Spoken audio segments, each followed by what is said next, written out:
Wanaume, hizi ndo tofauti kati ya tezi dume, busha pamoja na henia ama ngilimaji.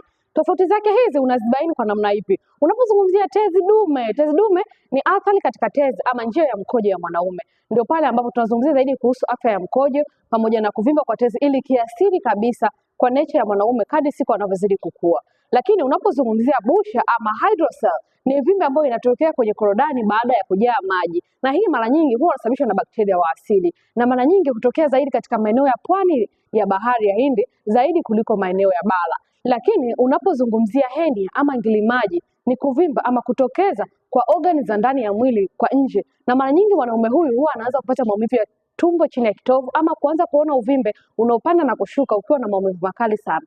Maeneo yote haya manne ama matatizo yote haya matatu yanaweza kuathiri moja kwa moja afya ya uzazi wa mwanaume kwa kwenda kuharibu aidha mbegu za kiume, performance ya tendo la ndoa au maumbile kuweza kusinyaa kadri siku zinavyozidi kuwa. Kwa hiyo unapokuwa na tatizo lolote kati ya haya, Madam Laila kwa programu zake inaweza kusaidika na kurudi katika hali nzuri ya furaha na kwenda kuenjoy tendo la ndoa. Afya yako ya uzazi ni jukumu letu kuimarisha na kuona kwamba inakuwa sawa kila siku. Usiache kumtafuta Madam Laila kama una changamoto kama hiyo.